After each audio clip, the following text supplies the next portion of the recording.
হযরত ফাতিমা রাদিয়াল্লাহু আনহা দরজার বাহির থেকে ঠুক ঠুক করে আওয়াজ দেয়। নবী আমার ভিতর থেকে তাড়াতাড়ি উঠে দাঁড়ায়। আম্মা জান আয়েশা ডাক দিয়ে বলেন, নবীজি ঠুক ঠুক করে আওয়াজ শুনে আপনি এত তাড়াতাড়ি দাঁড়িয়ে গেলেন, কারণটা কি? যে আসছে তার প্রয়োজনে তো আসছে, তার প্রয়োজন ছাড়া তো সে যাবে না। নবী সাল্লাল্লাহু আলাইহি ওয়াসাল্লাম বলেন, আয়েশা এই ঠুক ঠুক আওয়াজ অন্য মানুষের না, এই ঠুক ঠুক আওয়াজ আমার কলিজার টুকরা সন্তান ফাতেমার আওয়াজ। কেমন বাবা যে সন্তানের ঠুক ঠুক আওয়াজটাও সে বুঝতে পারে। নবীজি সাল্লাল্লাহু আলাইহি ওয়াসাল্লাম দরজাটা খুলে দেন। মা ফাতেমার চেহারার দিকে তাকায় নবীজির চোখ দিয়ে পানি বের হয়ে গেছে।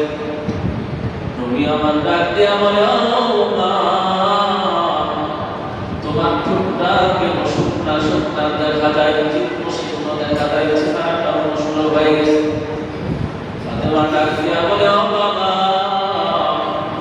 আজকে 3 দিন ধরে আমাদের চুলায় কোনো আগুন জ্বলে না, করে কোনো খাবার নাই, আমি না খেয়ে থাকি, কোনো কষ্ট নাই।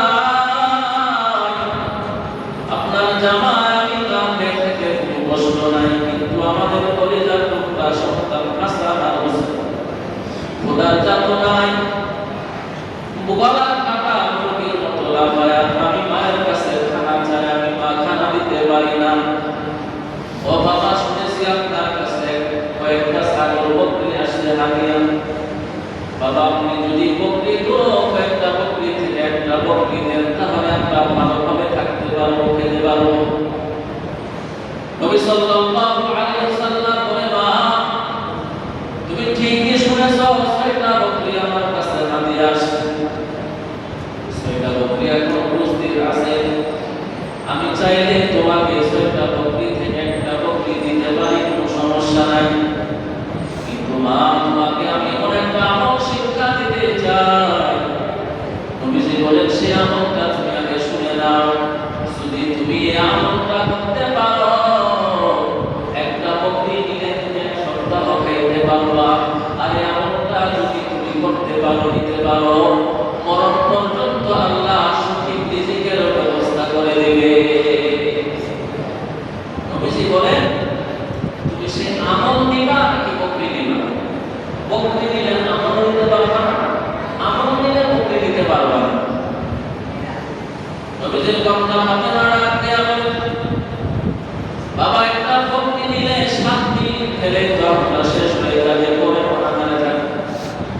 কিন্তু আপনি যেহেতু বলেছেন আমলটা করলে আল্লাহ মরণ পর্যন্ত রিজিকের ফয়সালা করে দিবে, ইনকামের ব্যবস্থা করে দিবে।